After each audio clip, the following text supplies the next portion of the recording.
Welcome, everyone, to another episode of Critique Revolve. I am your host, Thomas Cowley. Joined with me today is Michael Flores and David Sabal. Hello. Which can only mean one thing. It's time for a pretentious-ass discussion about Academy Award-nominated films this year for 2025, celebrating the year 2024. Now, real quick, complete tangent. Mike, I want to thank you for putting the Babylon soundtrack in that. I fucking love that movie, so thank you. This is a little. I'm glad you knew where it was from. Dude, of course. I listen to that all the time. Why do you think I was actually just bobbing with Dude, it's everything? such a good. Anyway, that's completely neither here nor there, but I felt like the kudos needed to be shared. Because it's probably one of the more interesting things we're going to be talking about, or positive things we're going to be talking about tonight. We are, T-minus 6 days at time of recording away from the Oscars coming up on March 2nd. And we have all gotten through, I believe we've all gotten through at least the 10 Best Picture nominees. Yes. And it has been interesting. That's one way of putting it. That's one way of putting it. Man, we talked about this in our previous episode where I had barely seen any of these. I had seen like Dune and Conclave. And the rest of them some of them I hadn't even heard of. And having gone through all 10 now, I can say wholeheartedly that except for maybe one or two, my opinions has not changed as to being shocked that this is really the best we had to offer when it came to Hollywood big picture movies for an entire year. And that's kind of seems to be an increasingly commonplace trend as we look at some of the movies that have been nominated over the years. We've always had one or two art house films or niche movies or absolute clunkers that someone paid a hell of a lot of money for to get nominated. But this year has been hallmarked by the fact that is most of these movies are art house films, things very few people might have seen or even heard of, things that any other year would not come anywhere close to being nominated for Best Picture. And when I'm not saying necessarily that some of these movies are bad, although that is also true. It's more that usually the movies throughout the year that get nominated have more punch, have more grandstanding appeal to everybody, that are things that everyone either saw or talked about or was looking forward to. Outside of a handful, like I'm talking maybe 3, that just did not seem to be represented this year. No, not at all. I agree. I would probably characterize the Best Picture categories or films that were selected for Best Picture a little differently than you, because I wouldn't say they're not good films. I'd say 95% of them are good films, but they're not Oscar films. And how I had described it to you off air, these are quaint little art house film festival style pictures. These are the films that you would see at Telluride, at Venice, at Cannes, at Sundance, where then they would be acquired by a studio. Yeah. That's what these films I feel resemble. These aren't Best Pictures. Well, that's the thing. Like, if this was called Fine Picture or It's Okay Picture of the Year, then I might agree. Like, I'm not saying they're bad necessarily, but they're just not remarkable. I would, yeah. That's the word. There you go. Remarkable. Yeah. Because, like, when you take a look at this crop, after seeing everything and watching all the movies, to me, there is probably only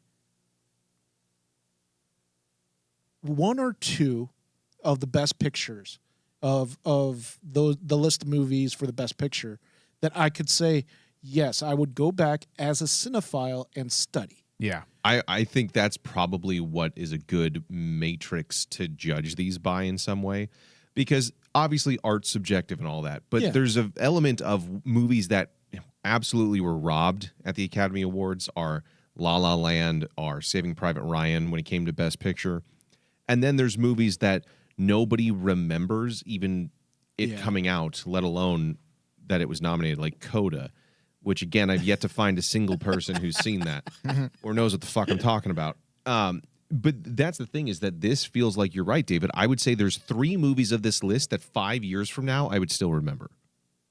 That 2 years from now I would still remember. And maybe only 2, honestly 2, that would be something you'd see in a future film school class talked about or referenced in a textbook or something to that degree. I'd only think 2 of these. And that's the scary part, because essentially the Oscars is kind of like that benchmark for all of us cinephiles, that we say, oh yeah, we look back at the history of the Academy Awards and the winners, whether you like some of the winners or not, at least the crop of films that were around the winners, you could say, oh yeah, I'm going to go sit down and I'm going to study it, or I'm going to be or you'd at least inspired understand, by it, or just entertaining. Like Yeah. you're talking about, I mean, now just so we can give some reasons as to why this is the case. I had mentioned, Thomas, like I believe during our last show, that this feels like a multicultural agenda, which is fine. and we know the new rules have been recently put into place. That they had. But we also, there's a few other additional excuses or justifications as to why the Oscars has changed so much over the last 5-6 years. And a lot of that also has to do with the decline of mid-budget prestige films. Mm-hmm. They're just not being made. Yeah. And a lot of times those mid-budget prestige films would be the films that fill up the best picture. You're not going to find terms of endearment or ordinary people in the theater these days. Right. Yeah. Yeah, and then you have the rise of indie and international films. So since around, I'd say 2015, 2016, the Oscar nominations have also increasingly included films from independent studios a lot more, and international cinemas. There's almost always one foreign language now making it in, which isn't a bad thing. It's just different than what we had in the past. Yeah, so things are just changing. There are also cultural shifts and changing expectations. I'm sure streaming has influenced absolutely. it as well, with the rise of Netflix, Amazon, and Apple all getting involved and throwing their hats into the Oscar ring. So there's a lot of factors at play. I think at the end of this, what we can say as to why these films are the way they are now as Best Pictures, or being positioned as Best Pictures, is simply because we're in a cultural moment within the film industry that there's just so many things that are changing. At a crossroads. We're at a crossroads. Now, for a small example of this, saying that we wouldn't recommend or we wouldn't remember some of these, David, you had a bit of a homework assignment. Yes, I did. Yes, where you went back and looked at how many years of nominees? Mike put the challenge to me to look back 10 years, because this is the 2024. Right. For the Academy Awards. So he challenged me to go back and 10 years, look at the past. So check mic 1, 2. Yeah, sorry, I don't know why your mic cut out. Sorry about that. But he challenged me to actually go back and look at the past 10 years, just 10, from 2024 to 2014. Is that far enough to see the difference? Oh, absolutely. You can go back. Wow, it dropped again. Hold on. I don't know what's happening. That's never happened with that mic. Check. Mic 1, 2. Hello. There we go. Check 1, 2, 3. But yeah, you could go back to like just the past 10 years, and even say cut that in half and go to the 5-year gap, and actually see the difference. Because like, say we do the full max, which is 10 years. So that would put us in 2014. I think I can name most of the winners, but I wonder how many people have seen most of the winners. But here's the thing, though. The thing that really shocked me, Thomas, was how many of the past winners I can still visualize and still remember. No, not as many as the ones that have won. Yeah, like 2014, the winner of that year was Birdman. And I did like Birdman. I really did like that the winner movie, for what? Best Picture? Yeah. Yeah, Birdman won Best Picture, but the crop around it, you had American Sniper, which is amazing. You had Boyhood, which is probably one of the more, I don't know, emotional movies I've seen. the Grand Budapest Hotel, which it's Wes Anderson. Love that movie. So you have the Grand Budapest Hotel, Love that movie. where it's Wes Anderson. So yeah, that is like Oscar worthy in my opinion.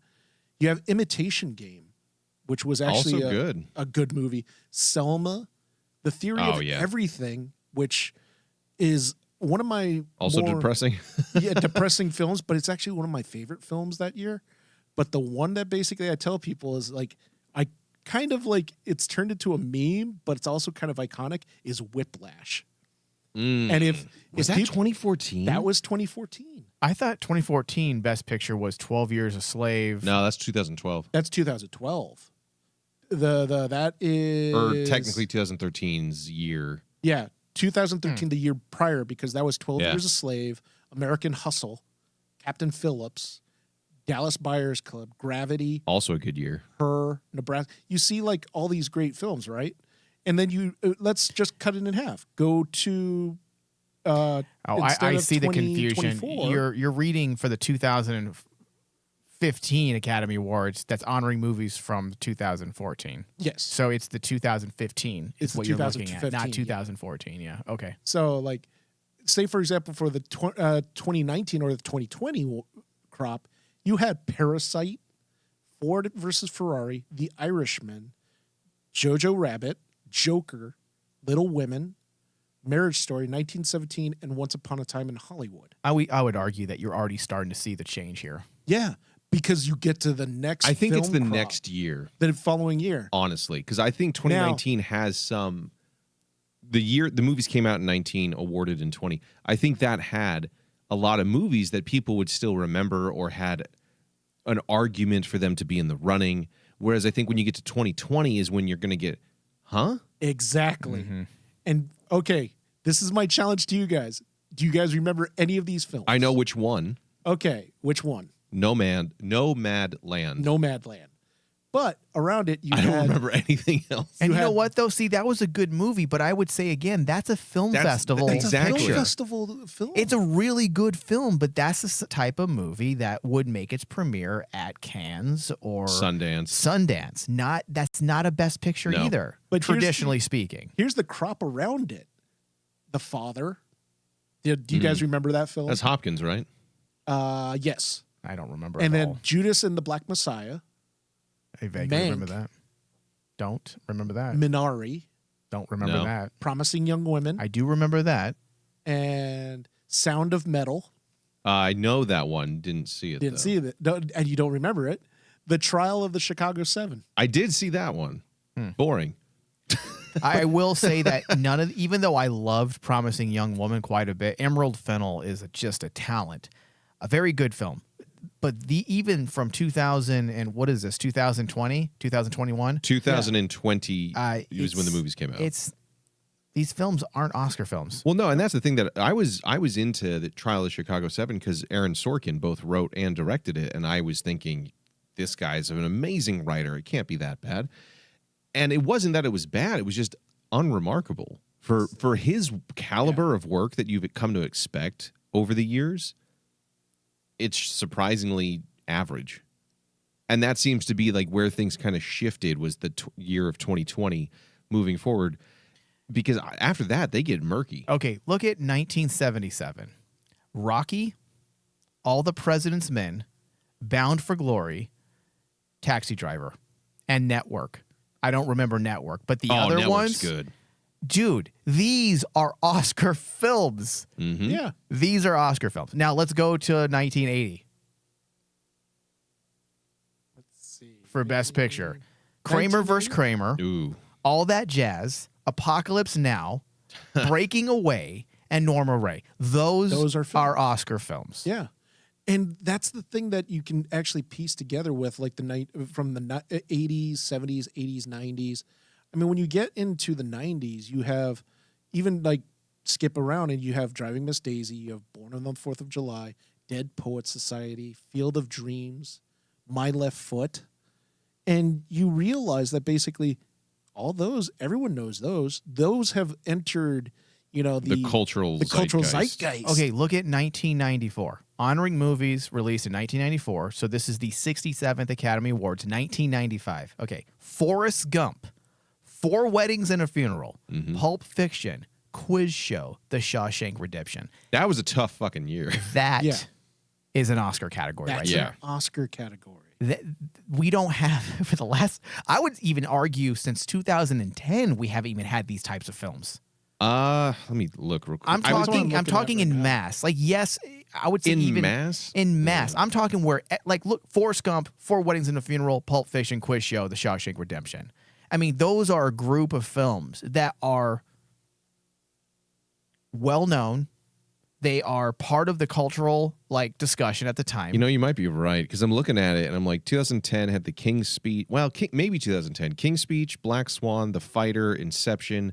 The Kids Are All Right.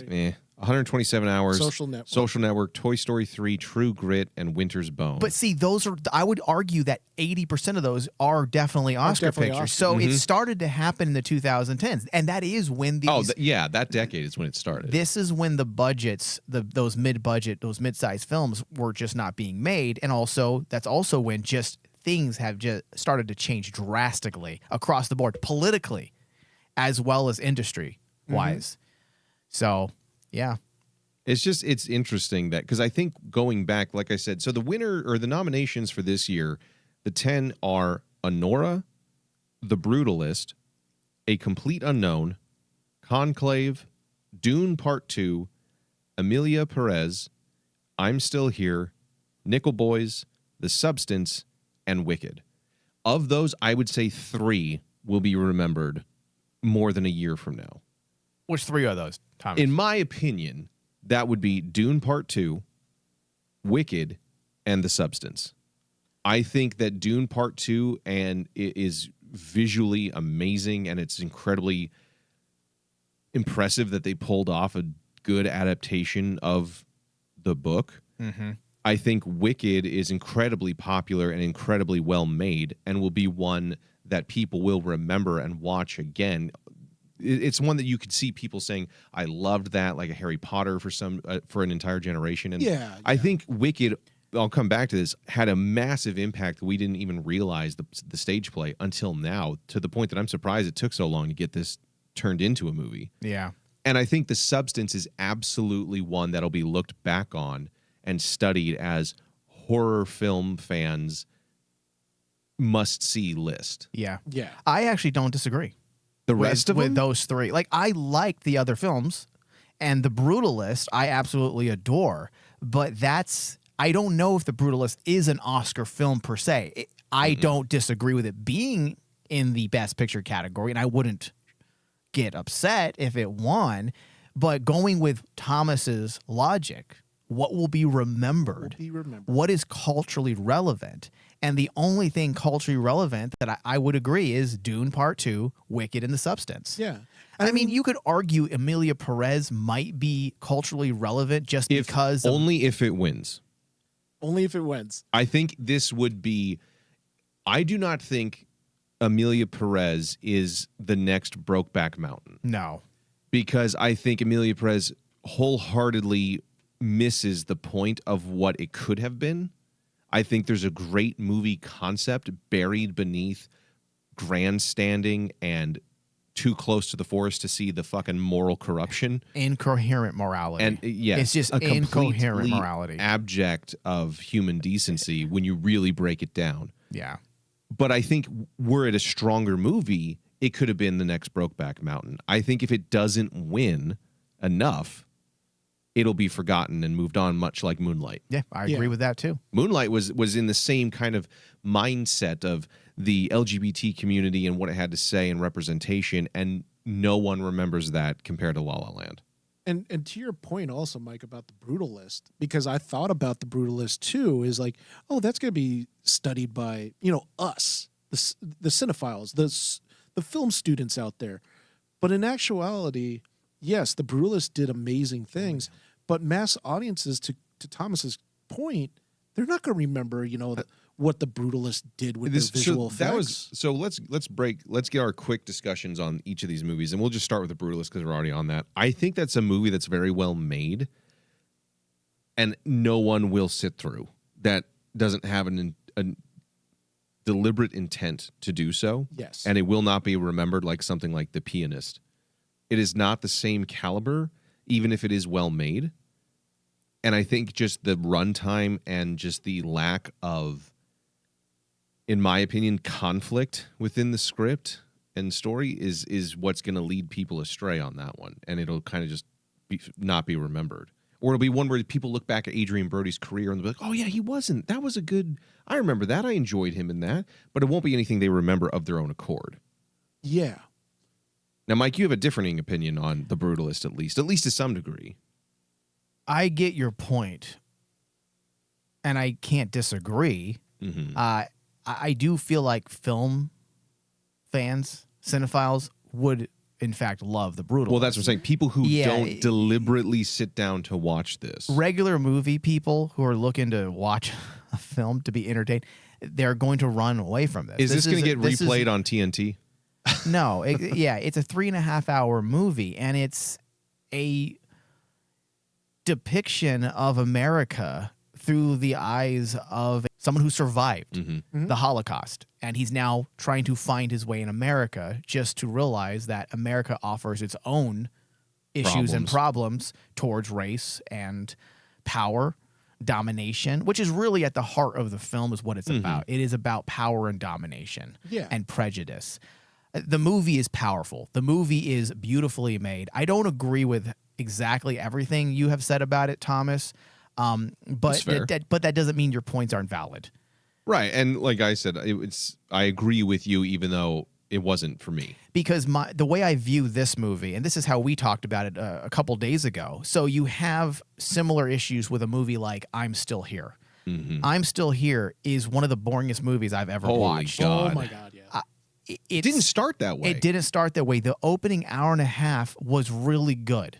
And then it just falls into doing the exact same things over and over and over. How many times do we need to see this woman look out a window and smoke a cigarette? How many times do we need to see her correct her child? It's on repeat, and it doesn't really create mood. You can argue that some of those long shots that are being held on those characters, on the subjects, is designed to create a tone and a mood. But once you've already done that, you don't need to keep doing it. The difference between a movie like I'm Still Here and a movie that loves to hold on imagery like The Brutalist is that The Brutalist, part of its narrative, its narration, is told through visuals. Right. The visuals itself is telling a story through its mise en scène. There's things that it's saying. I'm Still Here is not doing that with those long shots. It's just there to have you watch these people as they mull over the same things they've been mulling over for the last 2 hours. It's very different. You know what it's doing? It's doing exactly... Wasting my time. Well, no, it's doing what last year's Zone of Interest was doing.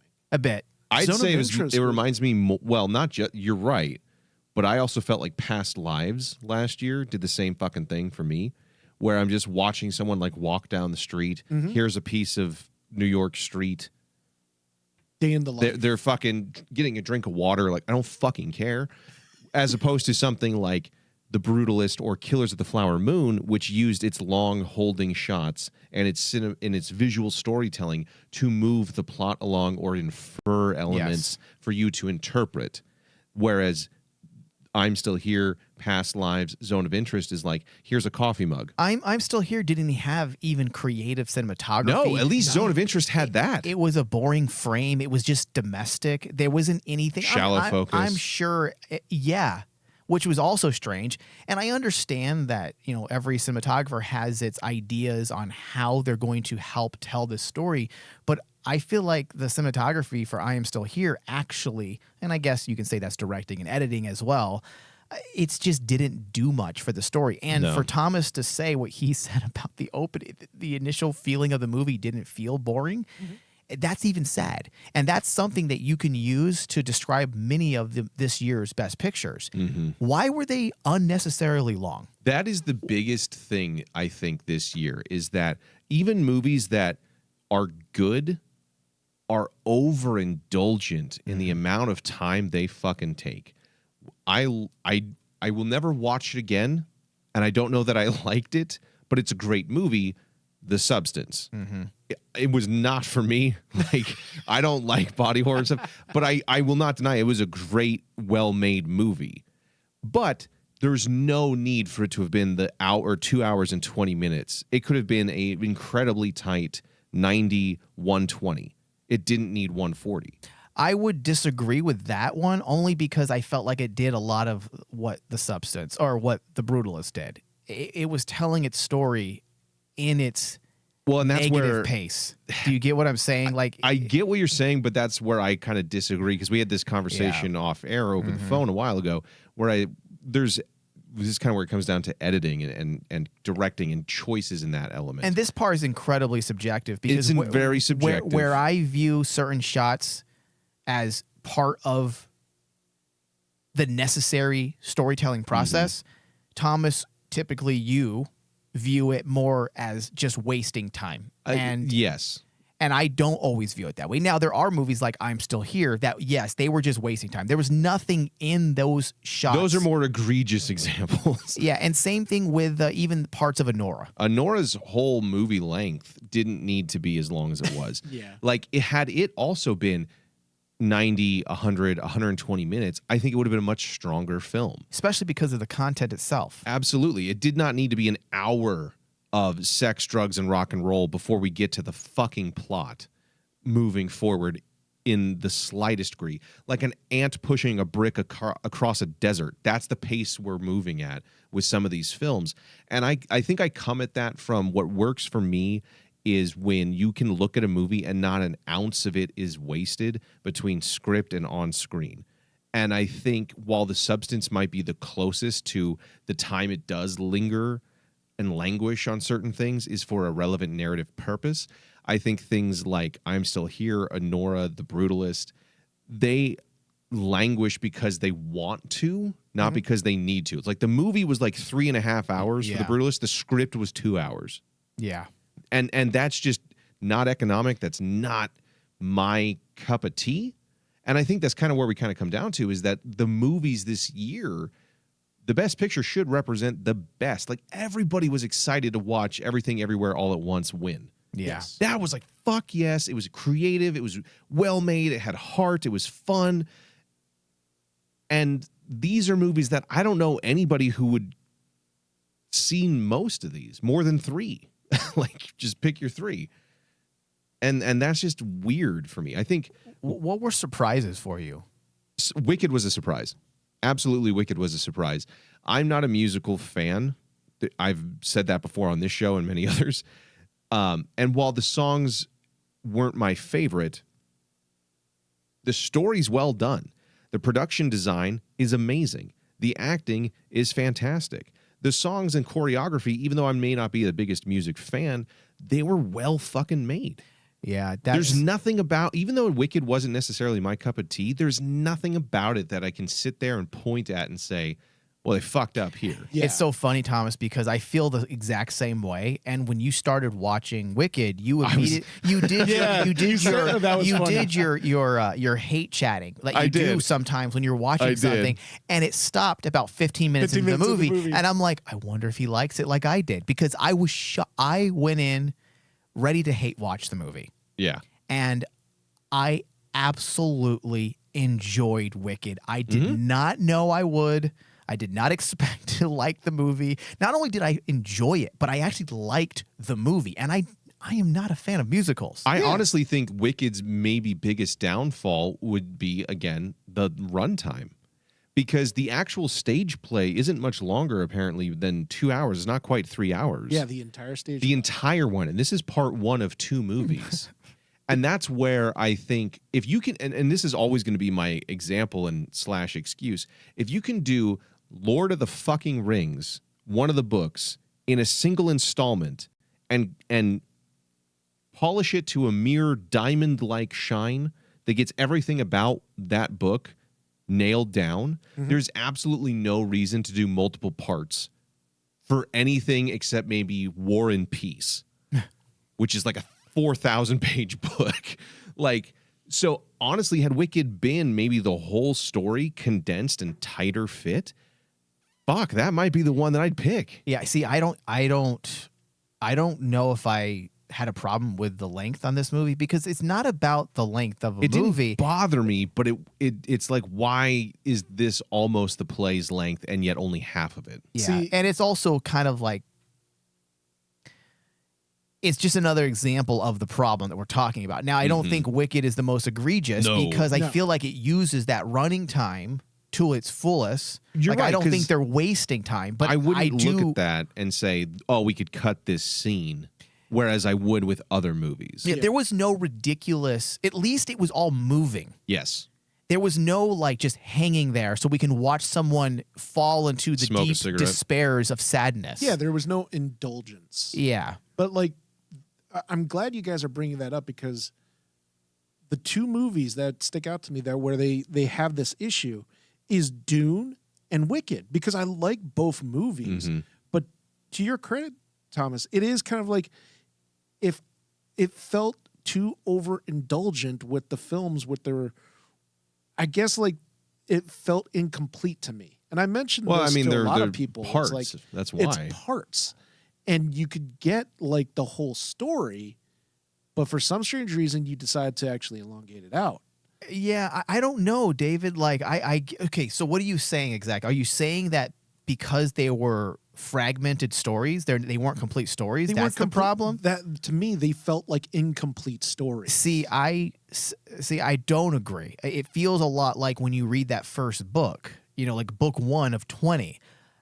The book has a complete story. It has everything that needs to be in that story is in that story. So it's a complete story. And I feel the same way about Wicked. Now, Dune is a little different because I believe Denis Villeneuve himself have actually said that he doesn't consider any of these sequels, that they are all Right. standalone. I don't know if I would agree with that, but I understand his point. I get that he's trying to make these feel standalone. Wicked, I feel, is a movie that is a complete story, but there's a question mark at the end. What's going to happen? Because they're I can making a see you sequel. make that but, argument, but Wicked is a complete movie. There is everything you need in your act structures are there. Character development. They're not holding on to something so that they can tell that part in the second movie to where the first part feels broken because they're holding on to the complete story. Kind of like the second Hobbit film. There Oh you my go. The second Yes. Hobbit film was holding on to things because they wanted that third movie. And in actuality, what they did was destroy both the second and the third movie. Yes. The Wicked did not feel like that. It didn't feel like it was holding back on anything. It felt like it was telling its complete story, the story it wanted to tell in its first installment. But that's what I mean, though. It's kind of like you bring up The Hobbit. I don't know, maybe because I'm like anticipating the second movie now. So if the first movie is this good, I pray to God the second Wicked movie is going to be just as good. But just to like what you said is like, what happens if it's not? And then that enters my brain as a cinephile, as someone watching a film is like, well, I got this here. What do you mean, what if it's not? Like, how's that ruin? I mean, I Like, guess it you does. bring Kind of up, like like, Last Jedi and Force Yeah. Awakens. Or I was going to say, how many examples you want, Or even Mike? you brought up the perfect example I was going to bring up when Thomas brought up Lord of the Rings is The Hobbit. The Hobbit basically gave you everything, and then the next two movies, it's just rinse and repeat. Okay, now I Rinse see and your repeat. point. So you're thinking that Wicked is going to end up following that pattern. That's what you're nervous for. That's what I'm nervous You're for. nervous about, and because of that, you didn't fully enjoy Wicked. Yeah, and then that affects my viewing of that. film. Okay, I get where you're coming For from. me, I just come down to one of the things I learned in school was when you're adapting something, I don't necessarily agree with this, but I get the point. It's like anything that doesn't serve the adaptation, you cut. Yeah. You don't need to put everything into it. And Lord of the Rings is a great example. The first movie cuts out chapters involving Tom Bombadil and the Borrowites and all this other stuff that's not relevant to the whole plot, which is frankly the only thing that I don't care for about the book is like I don't care about Tom Bombadil. But that was removed from the movie and made a tighter, stronger movie. And they took one chapter from Two Towers and put it at the end in order to give it that complete feeling of this is a good place to stop this. And if, again, you can do that with Lord of the Rings 3 times over and you can't do that with Dune or Wicked, I just feel like that's not exactly lazy filmmaking, but it's like, you could do better. Like that's the only thing I'm like. But Wicked was an enjoyable story. But it was good. It was good. That's the only thing. Like, Yeah. and again, this is subjective, as we say. So I'd still say it's head and shoulders over things like, frankly, while we enjoyed it when we saw it, Conclave, yeah. fun, best picture. Conclave is a nice little film. But Yeah. it's not. It's not best picture. Man. There are a lot of problems with that movie. It's a good movie, but there are problems. It feels like some of the characters are there just for distraction. And when you're done watching the movie, you realize, oh, they didn't really have a point other than to be like a device, a tool. There you go. Which that's what characters are. They are writing devices, but you have to hide. Yeah, the they strategy. can't just be that. Yeah. That's the thing. That's how you know that it was well written character versus Correct. Just, I needed this guy, so I put him in the movie. Yeah, it's like what I said to Dave the other day about a certain Star Trek discussion. I'm like, listen, we want to see Chekhov's gun. We don't want to be shot by Chekhov's gun. There you go. That's a better way of saying it. And I think that's the thing. Conclave was one where I'm like, it's going to be forgotten. I think Nickel Boys is not bad, but it didn't. It's weird because it didn't go there. It's a beautiful film. It is a beautiful film, but it's not an Oscar picture. No. And my calling it or characterizing it as beautiful is also incredibly subjective because I'm sure my beauty is an ugly for Thomas. I can't stand the first person element. I like video games. I'm used to that first person element. When it came to a movie, I don't need every fucking head turn. But that's me. I am somebody who outside of this, my actual day job, I edit video. I am not somebody who spends a lot of time looking up cool transitions and unique ways to move the camera. I look at what is telling the story and deliberate shots. This is what I want. You look left, pan left, like next shot. The storytelling element comes from that, like how you build this brick and mortar structure into a house. Whereas if I'm just constantly watching a stream of consciousness, I get fucking bored. And I'm like, this is waste to me. Is it unique? Sure. See, my thing with Nickel Boys, I like the movie for the reasons that Thomas didn't. For example, the first person aspect wasn't just so it can be cool or artistically pretentious. It was a phenomenological agenda. It was to put the observer into the subjective view of the person so that you can feel their senses. You can become a part of it. And you can feel the tension and the dread. The best part of Nickel Boys for me was the combination of the cinematography with the sound design that created this fear of what's going to happen. If I move my head this way, am I going to get beat to death by some racist?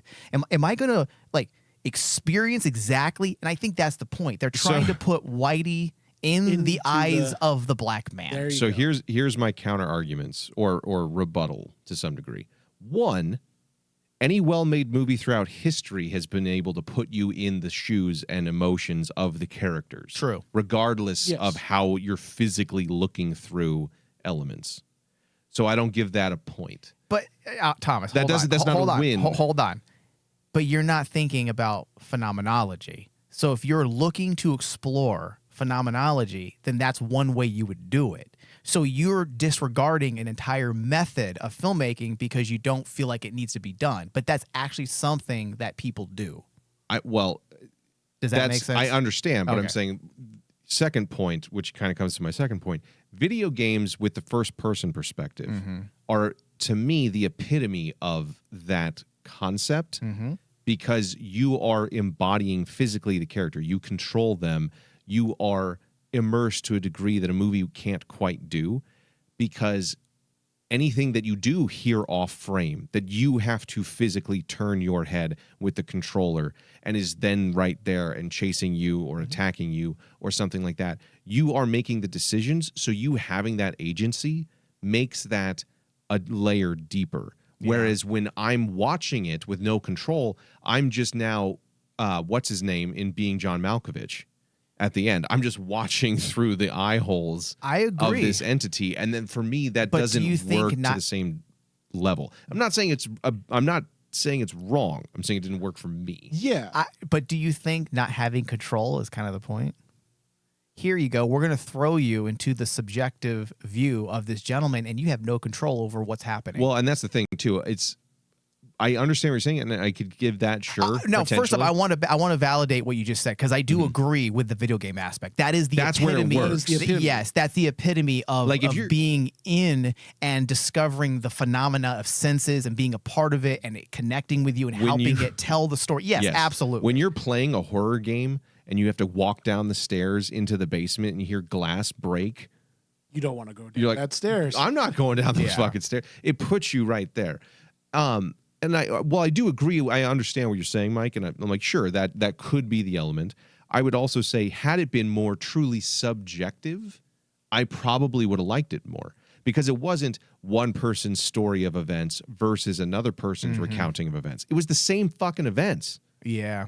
So there's no difference. Yeah. I'm just having to see this twice. Yeah. In many ways. I don't think the movie is a solid movie. I think it's a beautiful good art idea. picture. Yes. It's not. I don't consider this Sundance. an actual film in a lot of ways. It feels very experimental. There you Yes, go. That's yes. the point that I was actually going to interject with is like the movies that we're discussing.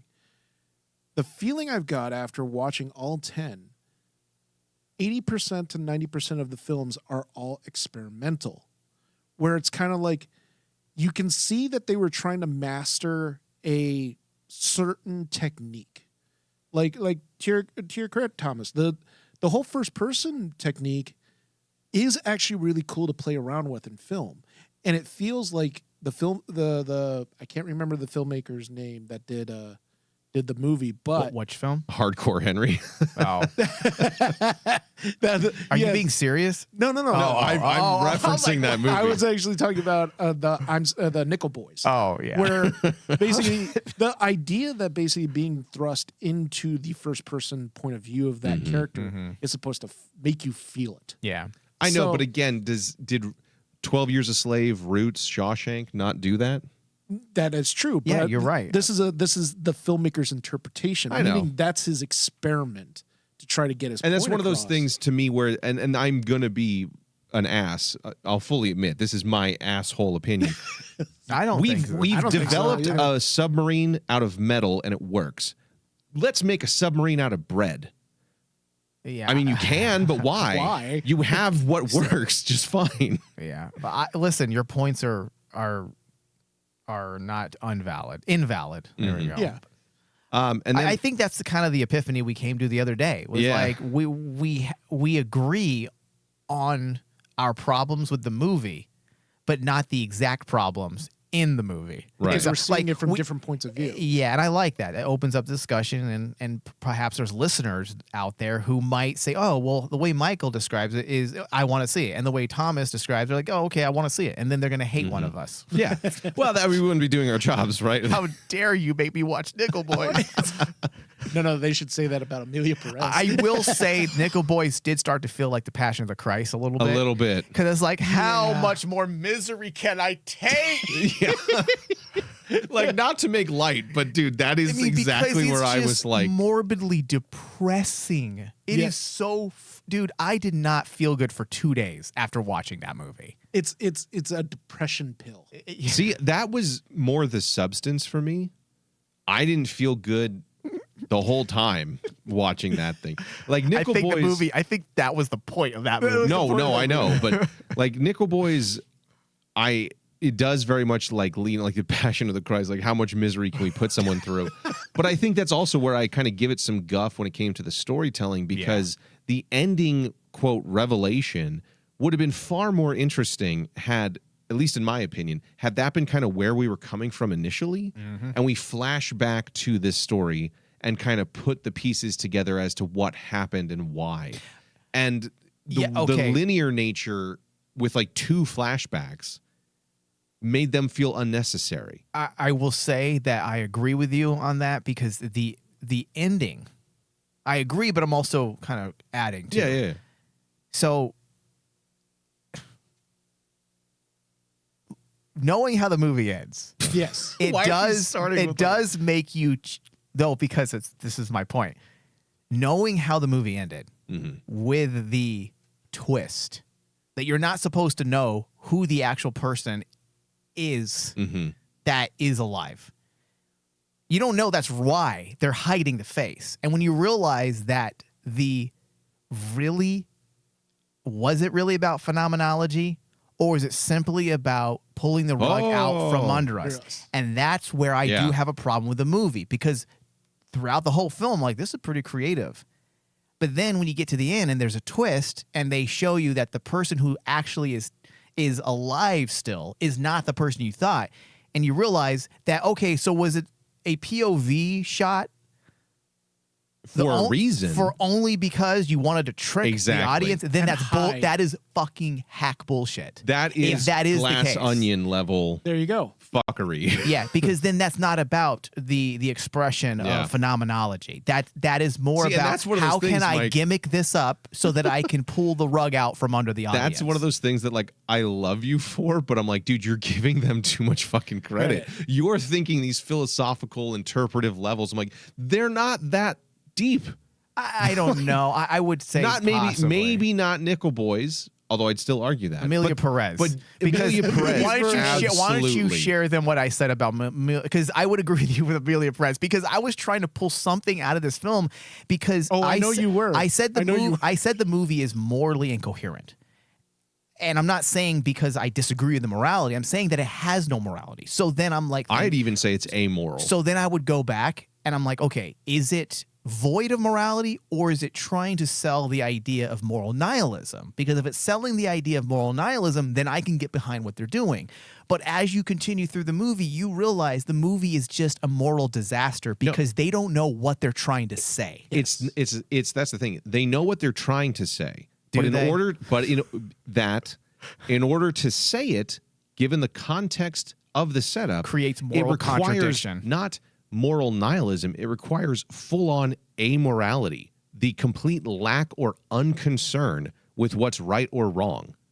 It does not give a fuck about the morals of the Zoe Saldana lawyer character, Amelia Perez herself, the various other characters in the movie. The entire concept does not give any credibility, credence, second thought to how fucking wrong some of the actions were by some of these people. And I agree with that. Because it has to grandstand on what it wants you to think. There you There's go. a whole Yes. music number about the corruption within Mexico and how they're going to make all these corrupt motherfuckers pay. And I'm like, you're the lawyer who got this guy off from killing his wife and then helped the biggest drug dealer flee the country under an assumed identity. And she's the one who killed everyone that you're here for this benefit for. And you want to talk about how you're on the moral high horse? You're watching a movie. Are you out of your fucking mind? You're literally watching a movie where every single character is a piece of shit. Yeah.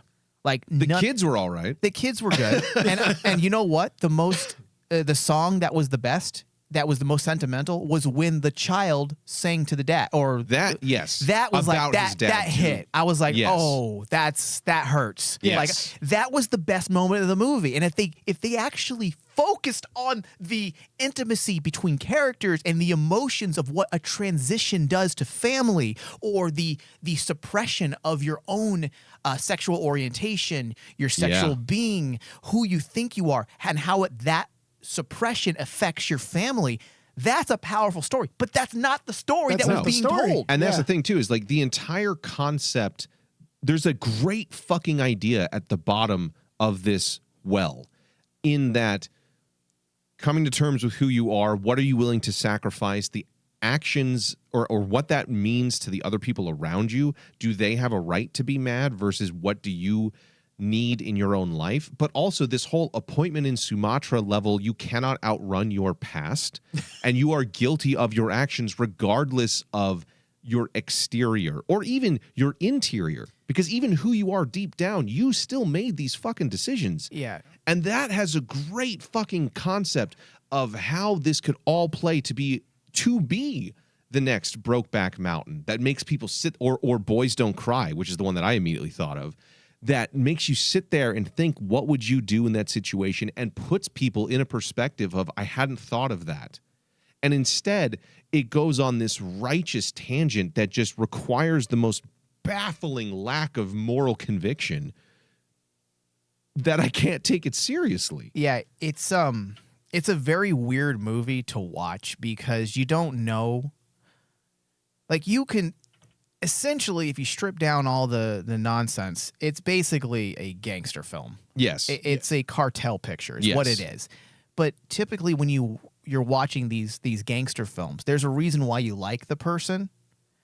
They're either bad because they're misunderstood, but they're not looking to justify the person. But they give you reasons why you can like them.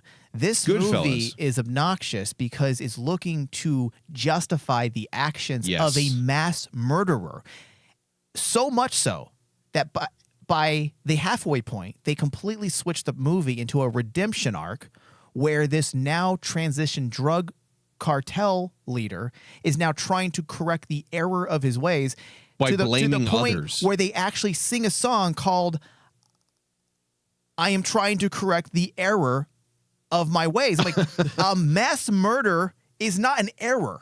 Yeah. No. That's not an error or a lapse of judgment. That is a decision that you made That's a fucking 1,000 times over. It would be the equivalent of basically taking something like Scarface and trying to basically change the entire direction of the character and make it a redemption by the end. And Tony Montana is wanted to be forgiven because it was just an error. All the people he killed, it was just an error. I killed my own sister at the end. That was just an error. A lapse in judgment. It was a whoopsie doodle. And I understand that they're trying to say at the center of this movie, they're trying to say that the reason why this person was a horrible murderer was because they were suppressing their true being. And once you free that soul will do good for society. That's not an excuse. But the moment that character is faced with a no, you can't do that, what does the character revert to? Right back to its murderous ways. That's what so could what's have been the message so then? good. That's the thing. It could have been so good in that concept of the idea that, oh, I'm only like this level of, I've only done these horrible things because I'm repressing parts of myself. And then when you are freed and you fall back into those habits, the identifying of you are yourself regardless of so many other elements. And that's one of those, then we get into serious philosophy and Carl Jung elements of like, do you know yourself? Not your name, your job, what you do, who your family is, but like who you are deep, deep down. And the conflicting elements of the shadow self versus the ego, relevant, conscious level self. This could have been something that would have been really fucking multi-layered. And instead, it goes for a grandstanding, simple, well, this is the absolute moral right way you should look at this. Don't question anything. Yeah. And that does such a disservice to everyone involved, the trans community as well, that is upset with this fucking movie. The worst character in the movie is actually Zoe Saldana's she's character. terrible. She's the most evilest character because she helps a drug leader get away with murder. For money. Gets the kid's entire family killed. And it's just like, well, I'm going to go away scot-free with my millions. Yeah. I will say, to be fair to the movie, that I did like it better than I thought I would. I will I admit was that. frustrated with it. Because, like Thomas said, there is a story There's a potential there. There is potential for a great story if they had actually used their brain powers to create a coherent story that made sense, that didn't contradict itself. And yes, I'm well aware that the movie's made within the French tradition, which does all type of fuckery with existentialism and nihilism, and also the fact that it's also pulling from the Spanish or Mexican telenovelas, so that's why it has a cheesy soap feel to it as well. Yeah, it does have that. I get all that. But I will say that the music as well, for me, it's not Thomas's type of music. The music was also far better than that initial penis to vagina song we played. Yeah. The tracks are noticeably better. The tracks are and better. The choreography and dance choreography, I should say, is I think very good. the way they use camera movement with the choreography, creating like a subjectivity that traps the singer in its own little bubble to like exclude it from reality so it can sing, so that person can sing. I mean, that didn't work for me. See, I like stuff like that. I'm but okay. it fits their narrative. It fits the narrative, but that's the thing is like that's why I don't like that by comparison to something like Wicked, because it's kind of like Wicked's just a better movie. Well, yes, but It's just a way better movie. but that's the thing is like we all love The Office and Modern Family and stuff like that. But the cutaways to an ever-present cameraman that makes you ask, why are you guys filming at 11 o'clock at night when the family woke up to some event? Fucking creepy, right? But it works well for helping your structure. Just like a pocket dimension works well for telling this story. Whereas what I like about Wicked is it's incorporated into the story. The actions that happen are there to move things along, to represent characters' actions, to give us a visual that goes with the lyrics. It's not a let's pause this movie real quick for a music number and hit play again. So you're saying basically kind of like it's not a disruptor. That's why I like of your momentum. Yes, that's why the musicals that I also like compared to this, Grease, Sound of Music, they work because they're not. We don't stop our movie to bring you this song. We have this song in the fucking movie. Yeah. Yes. So that's, and also there's a Bob Dylan movie, which I think kind of says all there needs to be for that one. It's not bad. It's just like, it's not, I guess, memorable to me. But we'll get into that here because we are way off on our tangents, but I think it's been a good discussion, so I'm not upset about it. Yeah, you want to just move into let's move and we'll talk about some of that because Bob Dylan's a complete unknown. Like it really only has a couple of things going. So for do it, we I'd want to say. decide what we think should win? Are we doing that now? Yeah, so I say let's go through our major categories and who's nominated, who we think will win, and who we'd like to win. What category do you want to start? I'm just going to go down the list. So starting with actor in a lead role, so lead actor. Okay. So we have Adrian Brody for The Brutalist, Timothy Chalamet, A Complete Unknown, Coleman Domingo for Sing Sing, Ralph Fiennes for Conclave, and Sebastian Stan for The Apprentice. Mike, David, who wants to take this one first? Do you want to go first? I think you've seen all Sure. of these. Yeah. This is easier than one might think. Even though I adored Adrian Brody in The Brutalist, and he did an absolute banger of a job, this is going to surprise people. Sebastian Stan. Really? The Apprentice is a smear campaign that's so biased. Yes. But like that Dick Cheney movie, Stan Vice? killed it. He just ate it up. I mean, dude, this is where I can be politically fair. I feel like the movie is completely politically unfair. Yes. But you can't disagree that Sebastian Stan embodied fucking Donald Trump. And it's not the usual Alec Baldwin, internet SNL. parodies. It wasn't a spoof. It wasn't a spoof. This was the embodiment of Trump, to where there are moments where you actually think Donald Trump is in the film. Yes. It's astounding. So I have to give it to Sebastian Stan. I want him to win, and I think he's going to win. All right. Now, see, I was going to be on your camp because that performance is the one that surprised me. Right? Out of all of, because originally it was funny that this category was the one that changed in my mind a lot, because opening salvo, I automatically thought, oh, Adrian Brody has this one. Adrian Brody is going to win this for Brutalist. But then as I started watching, I'm like going, oh, wait a minute. There's really two other great performances that just won me over in this category. One was Sebastian Stan. But honestly, the last couple of days, and especially, like with some past ceremony awards going on, Timothy Chalamet for The Complete Unknown, that's what really is the backbone of that film. I really like him. Timothy Chalamet is awesome. And I wouldn't He be had a hell of a year. I wouldn't be upset if he won. Yeah, and it's deserving. I think he should win, but the one that I want to win is the one that you chose, Mike, because I had so much fun watching that film because I'm like going, oh my God, I shouldn't be enjoying this film because I hate political films. Yeah. I freaking hate political films. But Sebastian Stan just eats it up in this portrayal. He owns it. He owns it. Yeah. And I'm like, going, and the okay, movie is, I mean, it's 99% of him. I'm like, he doesn't share screen time with a lot of people. So thank God. Yeah. Thank God, too, because it just made it that much more engrossing. Yeah. Coleman Domingo, it's just, he needs to find a better manager because Dude. Sing Sing is. Eh.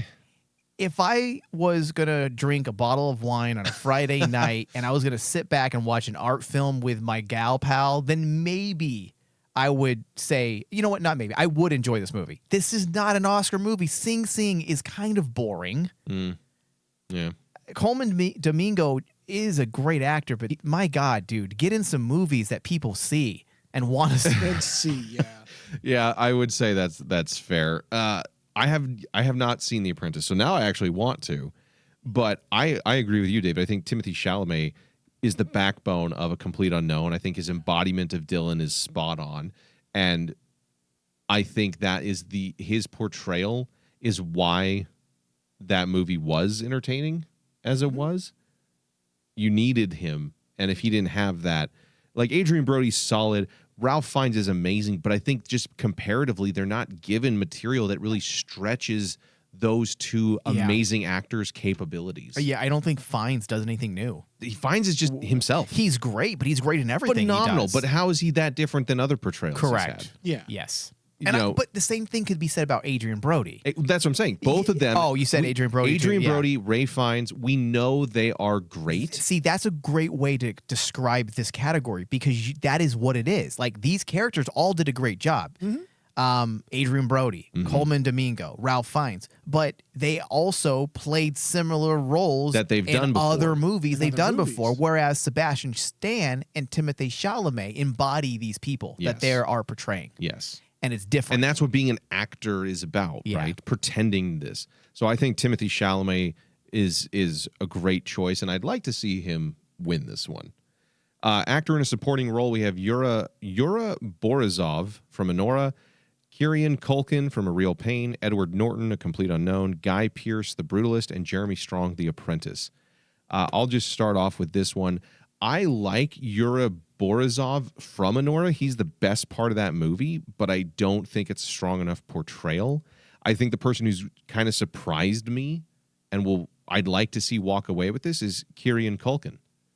I thought his portrayal, his character, the way he does his role in A Real Pain is the reason I continued to watch A Real Pain. Yeah. Because that was also another kind of art house flick. That was the past lives, really, was this movie. But outside of his performance and the character, I would have skipped it. I think he has a real chance. Ed Norton's a very close second for me, but I think it's just one of those where A Real Pain needed Culkin. Yeah. Complete Unknown didn't need Ed Norton. He's great, but he didn't need him in it. And I think that's the thing about this particular category with supporting actor is kind of like David, bring the mic When up you- to your face. Like you don't have to bend down. The mic moves, and you can lock it down too. You keep fading from the mic. I know it keeps actually moving down for some strange reason. But the best supporting actor, the only one that really does stand out where it's like, oh, he carries this film is Culkin. Because like we just talked about how strong Sebastian Stan was in The Apprentice. And I'm like going, Jeremy Strong did good, but he didn't really add anything to the film. To me, I mean, I didn't really feel like I was actually wanting to continue on because of his performance. I was more or less focused on Sebastian Stan. Same thing with Edward Norton. Mm-hmm. Timothy Chalamet is the reason That you're watching. this. Edward Norton's an awesome actor, but I'm not. He doesn't really add anything to the film. What about you, Mike? Where are you at with this one? This is a pretty tough category for me because Yura Borisov he's the best part of the He's movie. the best part of that movie. He's the only person that you don't want to punch in the face. Right. But is that enough? Is it Kieran enough? Culkin, my God, just great work. I Dude. mean, really great work in A Real Pain. The movie itself, I'm surprised didn't get nominated for something because the movie itself is pretty good as well. But I understand if you had to pick one, Yeah. it's going to go to Culkin. Edward Norton, also great job as supporting. Guy Pearce, great job. My Great only job, but not problem, memorable. I think the writing of the character, there is some disconnect there. He's around for 3 hours, But you don't know him. but you don't really know who he is and what he's about until the end. And even then, you're like- it feels kind of surprising. Like, Yeah. you kind of were waiting for something like that, But not that. But at the same time, it was surprising when it happened. You're like, all right, he's going to do something. Whoa.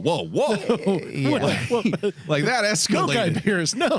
It did escalate. That I think escalated I even quickly. said that in the theater. Like, my God, this where did this come from?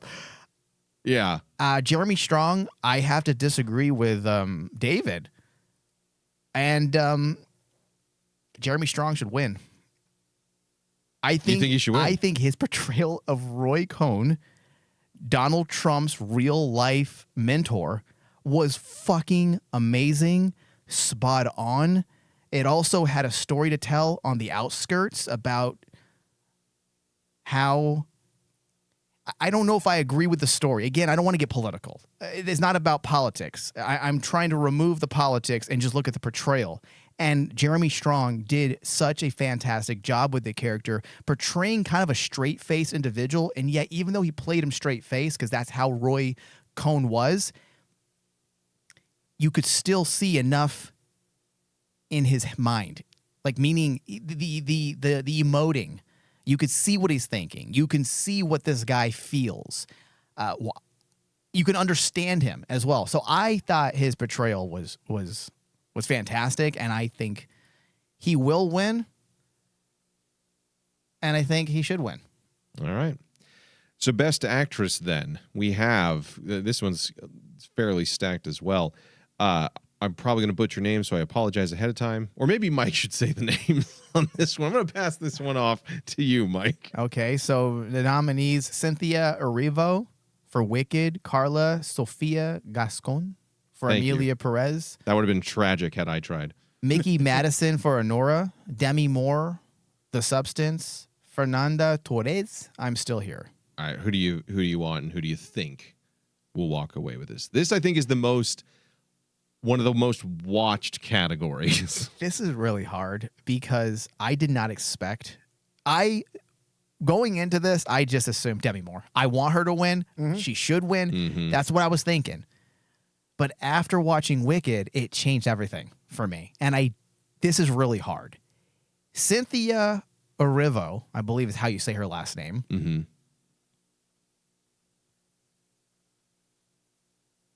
Was the best part of Wicked. I mean, even though Ariana Grande did a great job as well, she was the best part. She was the heart. She was the Yeah. soul. She moved everything forward. She's the one that kept your eyes glued to the screen. She's the one you were rooting for. She was great in that role. But she's going to have another chance. And she has a bright future after this Yeah. film. Yeah. Demi Moore is in her 60s. Yeah.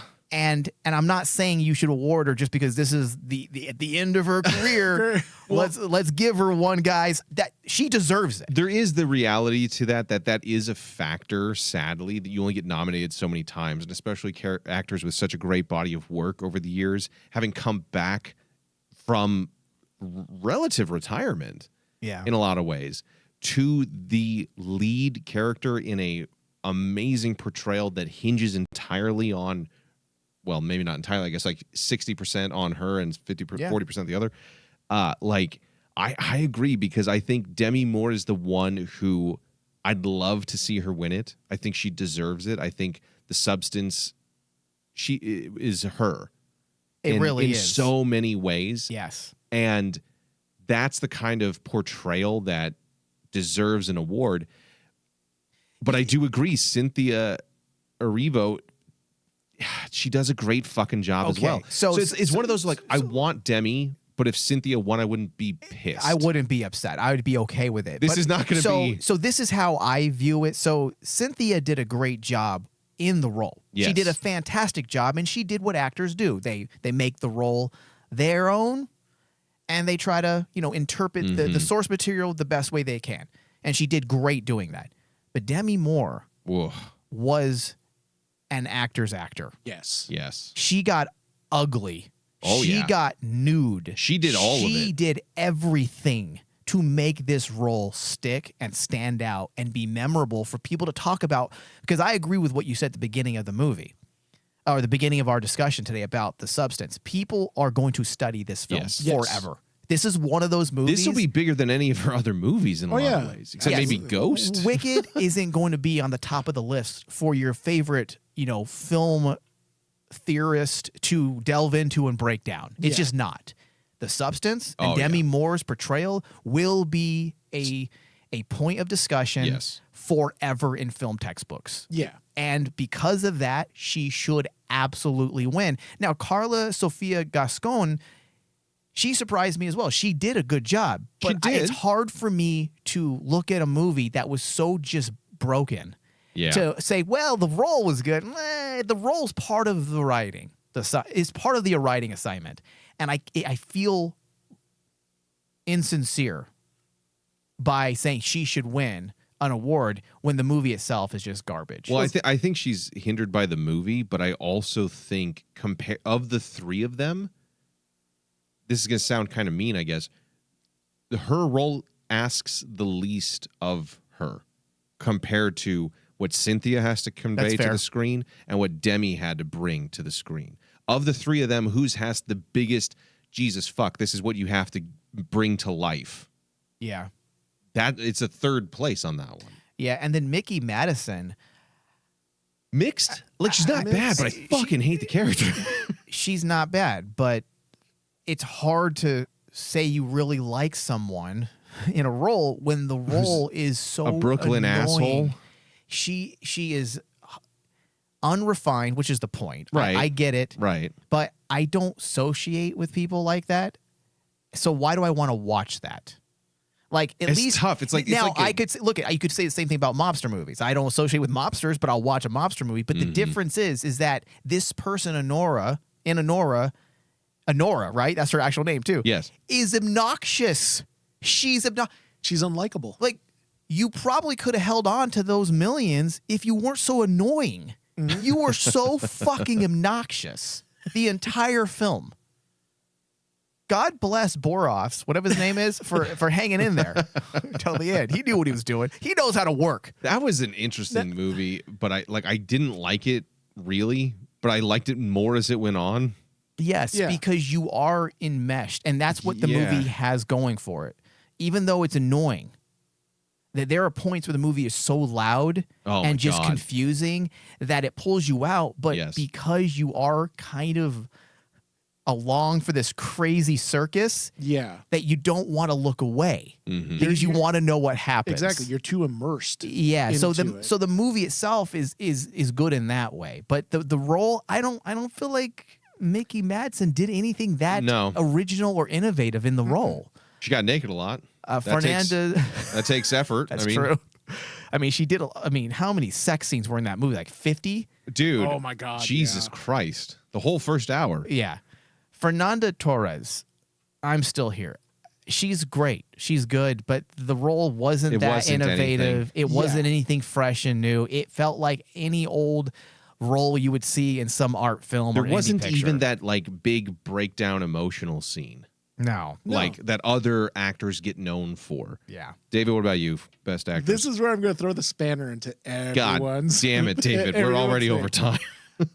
I want Demi Moore to win. Oh, okay. I've stated that since the get-go. I want Demi Moore to win. Yeah. Because The Substance, her portrayal of The Substance was awesome. It's one of the best performances I've seen in a very long time. But this is where my cynical side of the Academy Award comes in. And I honestly think they're going to give the award to Carla Gascon because it's the Academy Awards.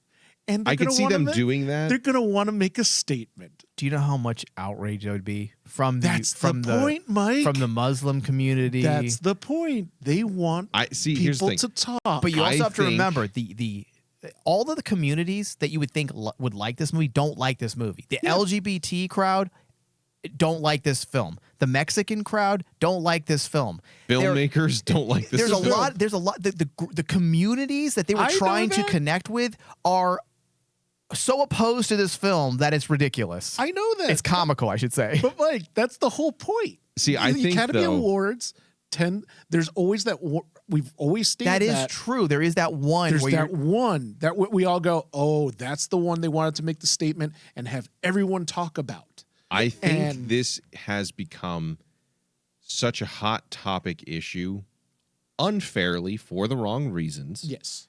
But it is. And I think the nomination is, quote, good enough on this. They'll leave it at that. Yeah, I agree. Whereas I think the world wasn't ready for Brokeback Mountain when it came out.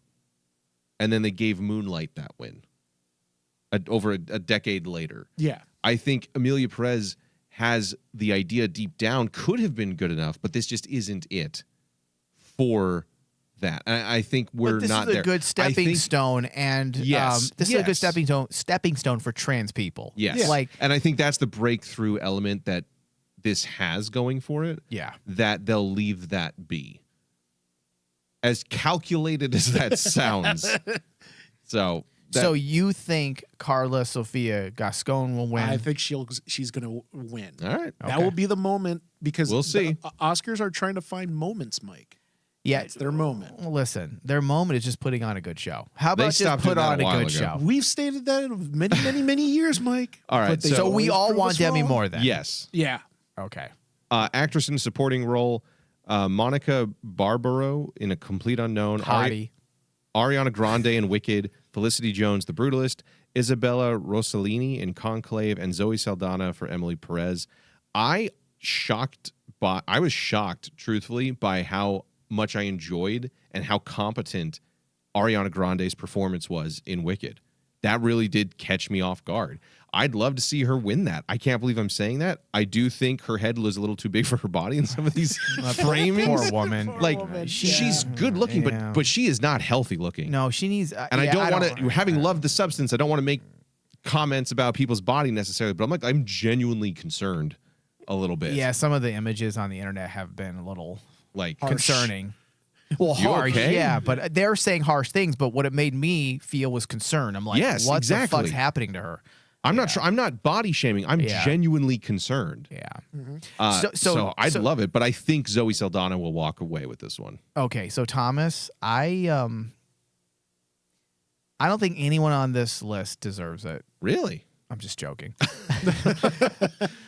Monica Barbaro was very good. I believe she's the actress that Plays the singer. Linda Ronstadt. Wait, not Linda Ronstadt. The other Hispanic lady.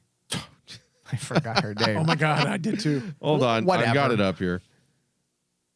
Keep going. I'm gonna look it up now too. It's She all right. plays Joan Baez. There we go. Yes. Joan Baez. Yeah.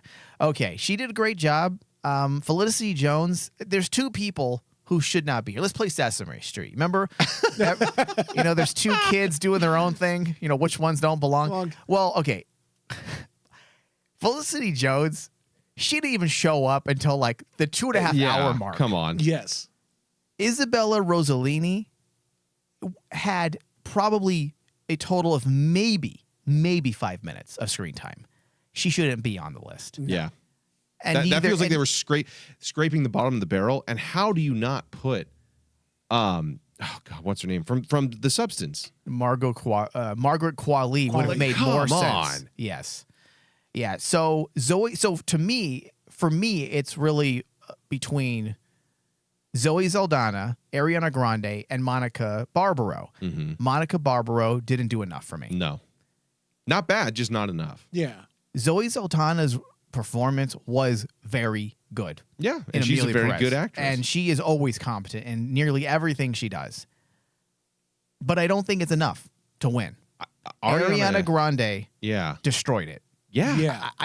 And her performance was a part of a great film as well. And it was part of a great film. The film needed her to be great for it to work. She's a perfect foil to Cynthia Erivo's character. And frankly, it had the Legally Blonde / Jamie Lannister aspect where I'm like, I fucking hate this character in the beginning. And then by the end, I'm like, I like this character. Yeah, she did an amazing job. I did not expect I did not expect it. I did not expect any of this. And I'm kind of having fun with this because I love to be These proven are wrong. more fun than the movies they were themselves. I love to be proven wrong. I thought I was going to loathe Wicked and just despise the portrayals and performances, and yet I want Ariana Grande to win, and I think she will win. All right, David. I want Ariana Grande to win it, but going back to what I'm thinking, I think Zoe Saldana will actually win it. Yeah. Because I they'll can have see the two that. actresses win for I don't know, Amelia man. Perez. I don't know. All right, so moving on to cinematography, because we're going to try and speed this as best as we can without getting distracted. We have The Brutalist, Dune, Amelia Perez, Maria, and Nosferatu. David, what's your thoughts on this one? I desperately want Nosferatu to win. Nosferatu is what I feel is one of the movies that got snubbed because arguably The Substance is one of my favorite horror movies of the year. But when December rolled around and Nosferatu came out, I'm like, oh my God, this is basically just as good as The Substance. The problem that Nosferatu has is like, in no way does it feel like he was experimenting as much as Corley Farja was. Like Farja was just being so artistic with The Substance. Nosferatu is like my favorite adaptation of that film, of that story. Okay. So, But how is that? cinematography-wise. Okay, okay. Cinematography-wise, I want Nosferatu to win. But do you want to win because you like the movie, or do you want to win because you think the cinematography is good? No, the cinematography, dude, is good. What about you, Mike? Different opinion? Yeah. Nosferatu is a beautiful film. Cinematography-wise, this is where the director shines, is in the visuals. Yeah. He's a great visualist. Maria is a terrible movie. But the cinematography it's funny because it only got nominated for cinematography. Like what, El Conte? And that's the only thing that was good about the movie. Was Conte the other year. Yeah, same thing with that. Fucking hated that movie. Amelia Perez, I don't think they did anything entirely unique. There were some cool ideas, as I had mentioned when we were talking about Best Picture, but also it wasn't all that innovative either. Like, I've seen those types of things done before. I've seen those types of dancing cameras, using the dolly or the Steadicam to move with the dancers, to create more, a frenetic feel to the scenes. Like, we've seen that before. Yeah. The Brutalist is an exercise in, Patience. yes, for some. I hate using the word masterclass. I hate when people do that now. Everyone says, it's a masterclass in cinematography. I hate that. It's exceptional visually. So you're just going to say that instead. It's exceptional visually. It really is. Why isn't The Substance nominated for cinematography? Dude, don't even what start the fuck just happened? Exactly. I just now realized Holy that. fuck. Okay, I wanted to say that. Arguably, Amazing. the best thing about The Substance is its cinematography. Dude, okay, Yeah. so here's the thing. With The Substance... Without that, you don't have the movie. Dude. Yeah. Dude, as I was watching The Substance, I'm like, this is so fucking well shot. And I was like, what is this reminding me of? I know this is something that I've seen kind of before, and I finally figured out what the fuck it was when that scene of Demi Moore staring down the long hallway to Dennis Quaid, and he walks all the way up to Using her. the vanishing lines. Like, Do you know what I realized this was inspired by, I the think? Stephen King flick? Is that what you're talking about?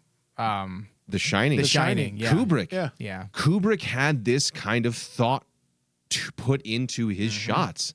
And that kind of, the way things are framed gives it this unreal, unsettling, surreal vibe that the movie's entrenched in, but not in a way that's distracting. It's in a way that enhances everything. And it fucking is so well done. And it's one of those things that we could do a whole 2 hours talking about shot for shot why this is so fucking good. Not nominated. Yeah, Yeah. that's weird. That's a crime. That's not weird. That's a crime. I would actually remove, if I would remove Amelia Perez. I don't think the cinematography is that innovative to be on this list. So I'm going to have to say I would like to see The Brutalist win, since there is no The Substance on here. But I think Dune will win. I'd love to see Dune win. I would want that. I wouldn't think be upset. It deserves it. And Dune was the last time in theaters. Now, admittedly, I would have maybe said Wicked, but it's not on here. And technically, cinematography wasn't the selling point on that. But Dune was the last time I remember being in theaters, being blown away by some of the shots, like the black and white planet of like infrared or whatever the hell, and some of the final sequence stuff. Like that movie is just gorgeous. Had The Substance been on here, though, I would have put that. Yeah. I cannot believe it's not on here. Yeah. I know. I would love Dune, and I think it'll either be. I want to say I think it'll be Dune. We could talk. The funny But part I is, could see Mike, The Brutalist walking away with you it. could easily look at some of the categories, especially in the lower tiers. I say that, basically saying like they're considered lower tiers. They're not like the best picture category and everything. Mm-hmm. But like, there's a lot of like questionable. Why is this here? Why wasn't this here? Well, David, to your point, Nosferatu should have been nominated for more than just cinematography. Oh, hell yeah. Nosferatu. visual effects, right? I think it got a nomination. It got nominated for best Oh, effects. it didn't. No, it didn't. Oh my god! Honestly, wow. maybe not best directing, but it should have been added as best picture. Best picture. Yeah, I would put this over like it got production 7 of design the as other well. films on Yeah, there. I would put this over Honora and Amelia Oh, Perez. Absolutely. Fucking by a million. Yes. All right. Well, so let's go Directing. into costume design real quick. We'll just say what you think. We have Complete Unknown, Conclave, Gladiator 2, Nosferatu, and Wicked.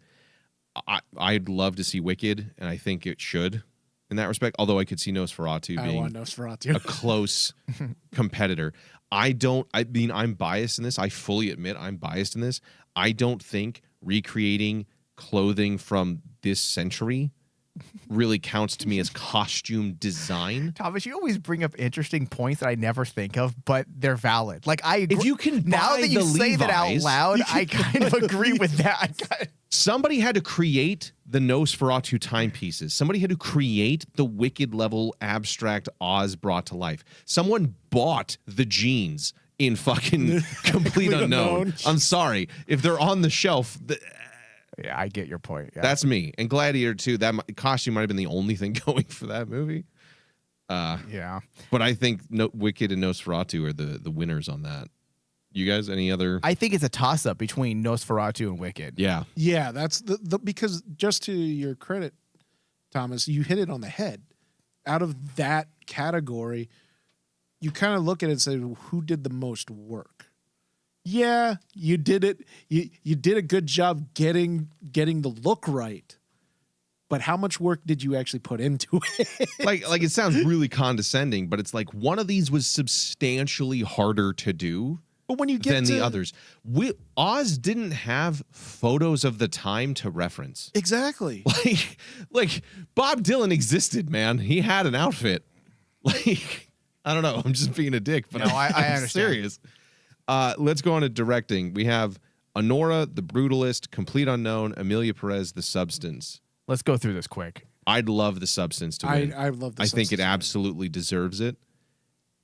And if it doesn't, I'm going to start a fire. Best directing, The Substance, Coralie Farja. Yes, she Who do you should think will win, win? and I think she's going to win, All right. and she should win. And she should win. God damn it! I'm like, remember after we reviewed the movie in September, Dave? The first thing we said was like, "When's her next movie?" Exactly. That When's her next Palpatine film? line, Yeah. your future is one we'll watch with great interest. With Nora, I was like, "When's your next movie coming out so I can make sure I miss it?" Oh, my God. Yeah. And like when you look at it, I mean, James Mangold has done better things than a Complete Unknown. Yes, because I do like a Complete Unknown a lot. It's one of my favorite movies of 2024. But James Mangold, even though he did a great job with this movie, he's done better films that didn't win, nor did they get nominated. Yeah. Right. And so come on. In fact, I think last year's Indiana Jones that he directed was better than a Complete Unknown. And if you're going to nominate a complete unknown, then nominate the fourth Indiana Jones. Do you see my point? Yeah. Yeah. All right. So we think the substance should, and we all want it as well. Yeah. Or the fifth Indiana Jones, right? Yeah, Oh, the Jesus. fourth was Skeleton. Skeleton? What's it called? Kingdom of the Crystal Skull. Yeah, there we go. All right, editing. We have Anora, The Brutalist, Conclave, Amelia Perez, and Wicked. This one's a little tough. I think I'd say either Wicked. Fuck, I might say Wicked. Honestly, Anora, I don't believe should even fucking be on this list because to me, editing means you cut the unnecessary bullshit. He's such a standard guy. What's the name for it? You prefer seamless. That's what it is. Seamless. There's yeah. a term for you. I need to find it. There's a term for what type of filmmaking you like. A normie. No, it's just a preference. You like, I think it's called standard editing. It's what normal films do. Yeah, you it's the Coen loathe brothers. anything that is like experimental or they're playing around with editing and transitions. It's like the Coen brothers. Shot, reverse shot, long takes when it's well done and executed. Yeah, which other than works that, great what do you for- fucking need? Listen, I respect your film philosophy. I would be very different, obviously. No, if you I are. were to make You my are. own movie as well. But yeah. Yeah. Anyways, all right. So what do you want to win? I Wicked maybe. I'm gonna go with Wicked as well. I think the way it was done, the way it took shots and planned things out, I think the way it held on to certain ones and moved past others and framing, I think it does a great job. I don't think The Brutalist has any editing. No, Anora and The Brutalist are just constant. That's the thing with this one is kind of like it's like there's other movies that I looked at it and I'm like going, well, if you just gave me these five, I'm with you guys. Like Wicked is the only one that basically sticks out that where you see the creativity in the editing. None of them stand out though for me. Yeah. In editing, I feel like They don't. Nosferatu, Nosferatu, The Substance. I would even argue Amelia Perez possibly should be included in the film editing. Amelia Perez is. Anora, yeah. Anora didn't do. What's No. what's great about the editing? There is no editing.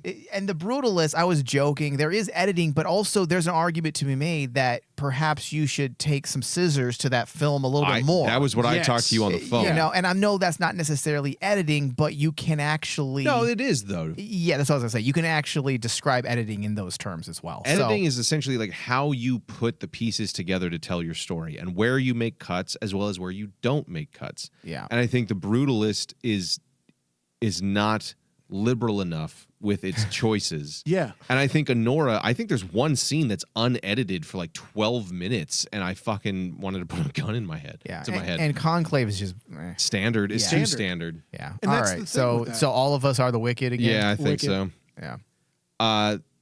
I'm going to jump to some other bigger ones.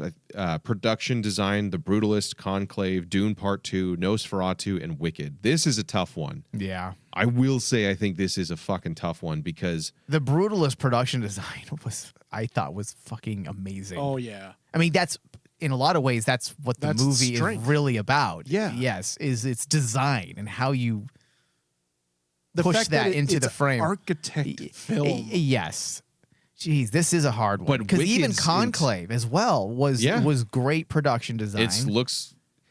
it sells the isolation, it fits the location and the religious aspect but at the same time Wicked, I'm looking at that, I'm like, a lot of this isn't CGI. These are real built Yeah. sets. This is Yes. fucking impressive. and Dune was that 50% on sand dunes, so I mean. Well, yeah. That whole sequence in the library with the moving Yeah. like holy fuck, dude. And that's the thing is like this is the one category where it's like, holy crap. Okay, we know that we can remove people from the several categories that we've talked about. This one is the one that I'm like looking. I've always looked at it and says, Jesus Christ, this is the one that who the hell is gonna win? But you know another movie that should have been on here? The Substance. How is Substance production Yeah. design not in here? The problem though, Too here, surreal though, for some people? Who would you take out? Possibly. Who would you take out? That is a good That's question. the problem. That's a good This is the question. category that basically I'm like going, I can't remove Conclave because Conclave's production design, just like what you guys said, that's top notch. Then you go to Dune. Since Dune won, part They one. they fucking nail the aesthetic. They've nailed the aesthetic, and Yeah. then they continued it on. Yeah. All right. So let's name it. Which one? I think. I'm gonna ride my train and continue with Nosferatu. I'm want gonna go Nosferatu Wicked. to win. I'm gonna go Wicked. I want Nosferatu so bad to win. I think Wicked is gonna win, Mm-hmm. and I'm just gonna be consistent, and I want to win. As This well. is one where I won't be mad. Depending on like most of these, I'll be like, all right, yeah, fair, this is the fair one argument. category. It's like you go, okay, yeah, I can understand why it was chosen. I should just say that wherever The Brutalist is nominated, if that ends up winning, I'd be happy. Yeah. Yeah, Because The Brutalist is probably one of my favorite films in this batch. It doesn't mean I think it should be an Oscar film Right. either, though. yeah. But I love the movie. All right, so we're gonna do a couple more here. Sound, A Complete Unknown, Dune Part 2, Amelia Perez, Wicked, The Wild Robot. And I'm going to start out the gate. How the fuck is the Substance sound design not on here? Or Nickel Boys.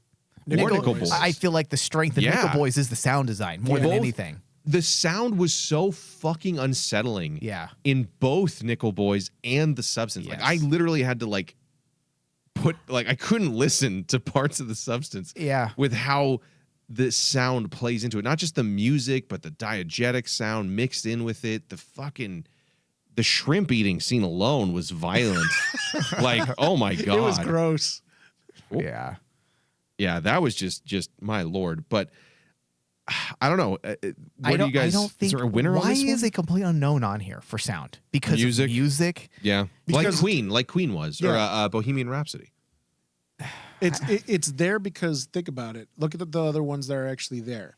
Amelia Perez and Wicked. I see. All the musical ones are in best sound. Yeah, but Wicked also had a great sound design Yeah. as well. Like sound isn't just based on music. It's based on No, that's on why the- on music is its own. yeah, on the sound design. That's partially why I say my dark horse in this one is the Wild Robot.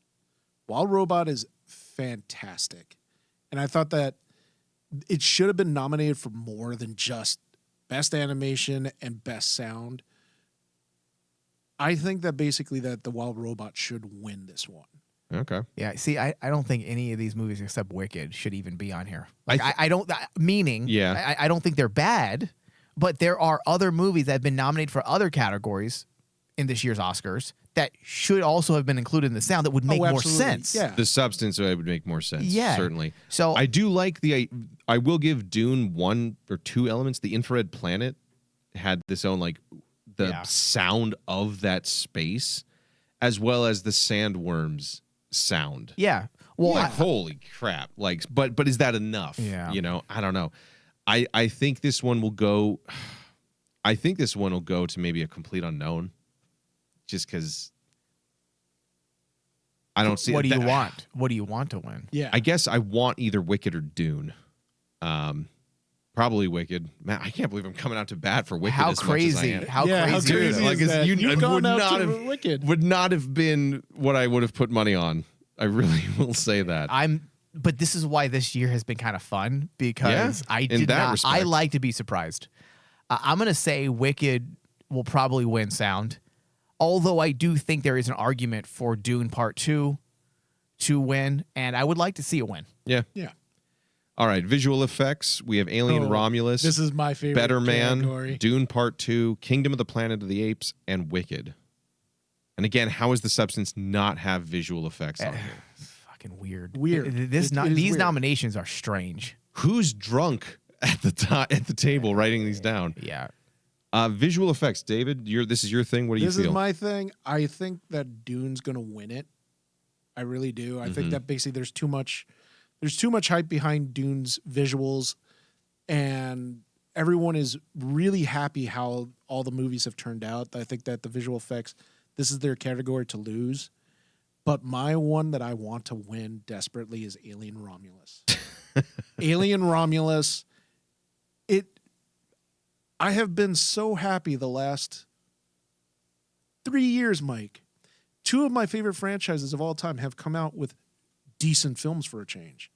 You have Predator, The Prey, that came out, freaking fantastic film. And then Alien Romulus comes out of the gates to zero fanfare, but everyone agrees, oh my God, they're back. The Alien franchise is back. But did it do anything new? I think Like it meaning did. different. Like what visual effects scene stood out? Because I liked the movie, and I do think the visual effects are great. But what did it do differently that other Alien films didn't do better I think that what they did in terms with- of visual effects? in terms of visual effects, what they did to give more movement to the aliens, because that's the thing that they worked on in this film, Yeah. especially with the face huggers. They wanted to make the aliens more absolutely menacing with their speed. So that's why when you see this film, they don't move anything like any of the other films we've seen before. And the way that they increased the tension, it reminded me it helped the action sequences to the point that it gave me the same vibes I got from James Cameron's Aliens. And I've been waiting for that. I don't know, but again, like, what's new about? Well, I have no thoughts on this really. I don't really agree with any of these except you know what, Dune Part 2. I want Dune. Wicked, I feel like is great with visual effects, but it also has a lot of the issues I have with modern day visual effects. It's a lot of blurry scenes. Like, it's beautiful looking, but also if you look at the history of these types of films, I don't think Wicked's going to win either, because oftentimes people have nicer things to say about visual effects that are seamless, Then ones you can tell. that seemingly fit in the world they're anchored into a real reality. So like something like Dune Part 2, even though it's a science fiction, it's still so real. Yes, there's a realness to it. Whereas Wicked, because it's the nature of the film itself, there's a surrealistic The aspect. goat, animals. Yeah, the visual effects don't need to look as grounded. And obviously, there's reasons for that. The movie doesn't call for that. But my point is that I think people tend to look at visual effects in Dune or even Alien Romulus as something that's more well done because the world itself is more gritty and real, I guess is what I'm trying to say. No, I get it. I want Dune to win this, and I think it will, because I do think it is, as you said, it's seamless. That felt like we visited another planet or several, and the sandworm was a real entity, and all the final battle sequence special effects, everything about it looks like much like Lord of the Rings back in the day. Like, this came to life. Yeah. Whereas Wicked does feel like, okay, I can see the CGI. The production design's great on Wicked. The CGI I don't give as much points. There's some ugliness to some of those elements. I think it does fall into some of those pitfalls that we talk about a lot. It does. And the other thing that I want to just throw in there for Alien Romulus is just that I want the trend to continue that Godzilla left off. Godzilla -1 won because it was amazing. It was a small minimalistic team that came together and wasn't backed by huge big budget box office. Mm-hmm. You look at the crop in this field. Dune had an amazing box office budget right behind it. Yeah. And then you see that with Wicked and all the other ones. Alien Romulus, though, is like it's for me cut in the same vein as Godzilla -1, where it's like, okay, you're rooting for the underdog. I'm rooting for the underdog. Okay, so again. you're rooting for the underdog, or are you rooting for the movie that you think has a small budget that did visual effects correctly? Because Alien Romulus doesn't fit into that category. We're talking about the Alien franchise. But it's this not in one, the same category as Godzilla -1. Godzilla -1 was a big movie made very small. Alien Romulus was a small movie made large because it's a large franchise. Do you get what I'm saying? Like, it's a movie that occupies a large space. But you could say the same thing for Godzilla, too, because Godzilla is also a large franchise. Dude, Alien Romulus had a huge budget. It's not in the same category as Godzilla -1. And there's no tradition that it would be continuing, because the continuation of the trend isn't being continued based on the budget alone of Alien Romulus. That I can see your point there. So I get that you want Alien Romulus to win, but I would not put this in the same category as. You can have a guilty pleasure. No, I don't even think. No, I'm talking for David. I think his reasoning behind it was a little right. No, I get it. I guess David is a little suspect, but anyways, we got to wrap for real, so we got to move. Yeah, 3 more, then we'll be done. Writing adapted screenplay, Complete Unknown, Conclave, Amelia Perez, Nickel Boys, Sing Sing. I'll be honest, I don't have a strong opinion in this one, surprisingly. Adapted screenplay? A Complete Unknown. That's what I want to win. It's the better of these in terms of writing. I'll go Conclave on that one because I was never bored if I was surprised, potentially. What about you, Dave? I want Complete Unknown to win, but again, I, for some strange reason, think Amelia Perez is going to win. Okay. And then original screenplay, we have Nora, The Brutalist, A Real Pain, September 5, and The Substance. The Substance. I want The Substance to win. I want it to win. I do fear that they'll tell the movie to fuck off because it's critical of Hollywood, but I think it's the strongest contender by a wide margin. And then finally, Best Picture. We've gone through the list a million times. What do you guys want, and what do you think will walk away with the big prize this year? Ooh, this is a big one. This is, you know what? I think Wicked's going to win. And I don't mind if Wicked wins, but I would like to see, I want The Substance to win. Because it would be a huge triumph. That'd be fucking huge for horror movies. It would be huge for the genre. And the genre deserves it. It has been treated like a redheaded... Mutated stepchild. Yeah, I was looking for another word to add in there. Mutated stepchild. It really has. Yeah. And also, Carly Farja, we need to take care of new talent. Yes. And she is a gem. They always talk about wanting more female directors and representation. This is the fucking opportunity. Yes. Where it's truly fucking earned by a wide margin. We need to court that career. Yes. We need to give her this like best Tarantino. picture because yes, we need to give her a permanent spot in Hollywood because she knows how to make movies, amazing films that are not just visually stunning. She has something to say that isn't overly pretentious. Yes. It isn't politically biased. Yep. It is you could say it might be a subjective bias, but it's her subjective view of how it feels to grow old as a woman. Well, and that's the thing, like, it makes sense. Like, the men in that movie are caricatures. Yes. But they're not, like, talked down to that all men suck and are like this. It's talking about this experience within Hollywood or as a woman. One of my friends who's a woman she loves this fucking movie. Yeah, it's considered... Because she's experienced a lot of that similar shit. Yeah. Not the mutation part, but, the way the guys treat women a lot of the time. We talked about this in our review of it. The Substance is a feminist film. It is considered a feminist horror film, but don't let that dissuade you from checking it out because it is a proper feminist picture. It's how feminist pictures should be written, directed, and executed. It is designed to say something about the female experience. Mm-hmm. I agree, Mike. It's fantastic. Me, I would love The Substance to win, or I'd be really okay with Dune because I like that movie quite a lot. But I think Wicked will walk away with this one because overall, hard to compete against. Yeah, David. I'm with you guys.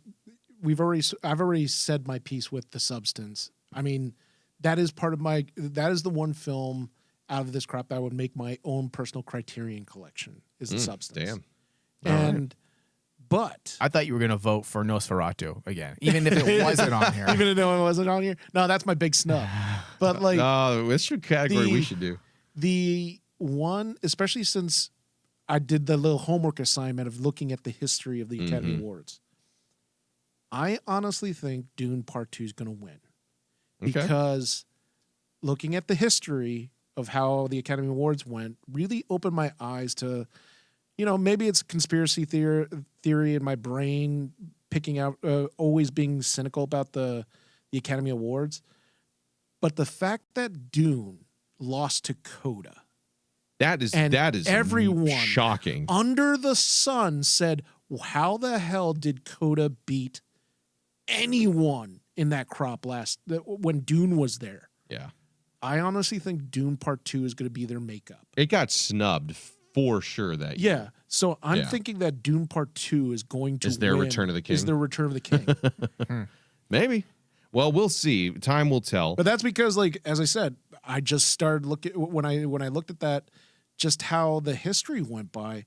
The biggest thing that I was shocked to find out was, oh my God, the year that Dune came out, that's the year that Coda won. Yeah, no one knows that one still. Still pisses me off.